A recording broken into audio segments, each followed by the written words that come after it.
soal data ini kan sudah ada kesepakatan bahwasanya yang dipakai adalah data BPS ya, karena kalau kita pun petani untuk menghitungnya secara nasional kan tentu tidak bisa. Nah, karenanya kita pakai data BPS dan menurut BPS dan juga itu yang dipegang oleh Kementerian Pertanian, bahwasanya produksi nasional kita untuk tahun ini cukup ya untuk kebutuhan pangan nasional kita.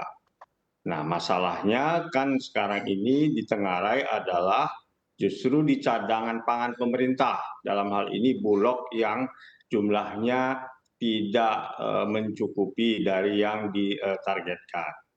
Nah, dan kalau menurut kita petani masalahnya adalah ya Bulog tidak maksimal mengisi gudangnya di masa panen raya ya, yang itu harusnya dia mengisi di gudangnya itu di bulan Maret sampai dengan bulan Juli. Ya kalau sekarang ya memang tidak, ini kan panen kecil ataupun dibilang di beberapa tempat adalah masa paceklik ya. Jadi otomatis ya kalau sekarang mau beli gabah ya memang ya sulit karena petani cenderung untuk dikonsumsi sendiri, kalaupun dijual jumlahnya memang terbatas. Begitu soalnya. Oke, baik. Kita ke Pengadilan. Pengadilan, apakah Anda setuju ini dengan pernyataan Pak Henry yang mengatakan bahwa Bulog yang tidak optimal ini Pak dalam mengisi gudangnya begitu ya hingga tidak mencapai cadangan pangan dari pemerintah ini Pak? Baik, terima kasih. Assalamualaikum warahmatullahi wabarakatuh. Pak Henry dan Bapak-Ibu semua, apa yang disampaikan oleh Pak Henry tadi itu bisa masuk akal. Tetapi menurut dugaan kami ini adalah data dari waktu, data dan data yang disiapkan oleh siapapun penyedia data. Saya punya feeling itu tidak clear datanya.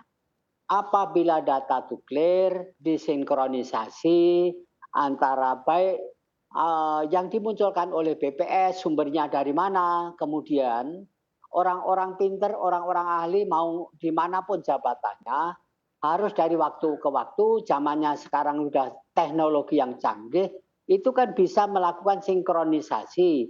Mau cerita KSP, mau cerita Badan Pangan Nasional, mau cerita Bulog, mau cerita BPS, mau cerita petani, itu tidak ada yang untuk kondisi sekarang, itu tidak ada yang mestinya dijadikan delik atau alasan ini, itu, dan lain-lain.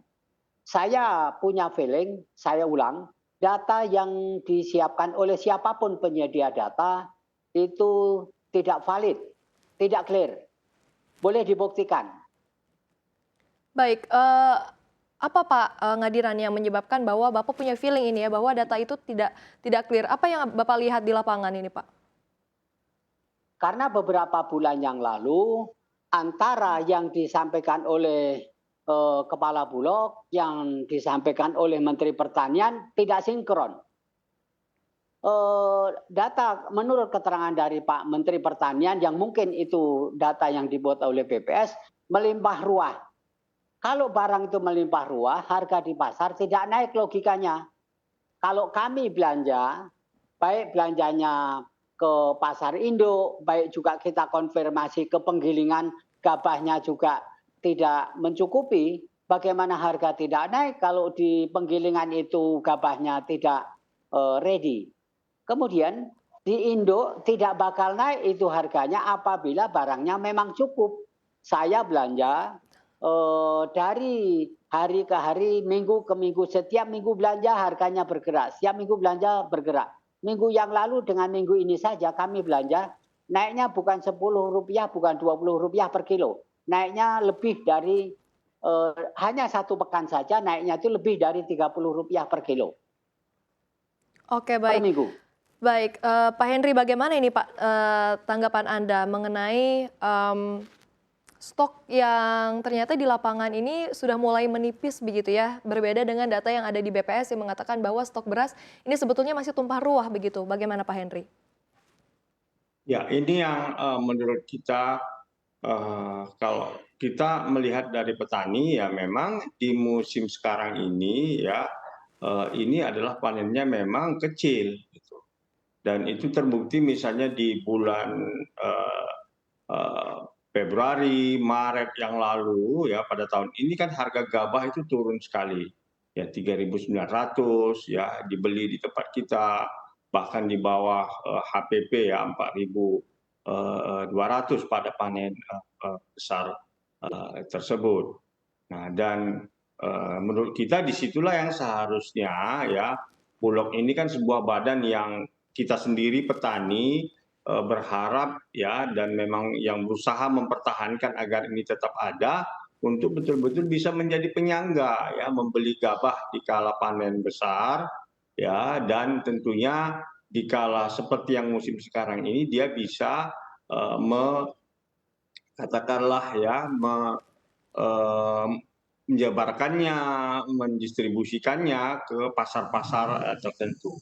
Nah, karena kalau misalnya kenaikannya tadi mungkin perlu dicek di bulan-bulan berapa, kenaikannya itu. Dan juga sekarang ini kan juga mengenai kenaikan harga beras ini kan juga tidak merata ya di tiap-tiap, daerah. Di daerah-daerah yang, sama sekali memang kurang produksi berasnya ya memang sangat mahal sekali. Ya, kalau misalnya di, daerah daerah penghasil beras misalnya kayak sekarang ini ya masih ada yang 9.500, 9.700, di pasar itu 10.000 gitu. Tapi mungkin Pak Ngadiran bisa kasih angka berapa sekarang harga di pasaran dan kenaikan ini terutama di bulan-bulan berapa gitu. Apakah sepanjang tahun ini ataukah mungkin di akhir-akhir bulan-bulan ini yang justru harganya itu yang memang, kita akui memang naik biasa di musim-musim yang disebut dengan musim paceklik.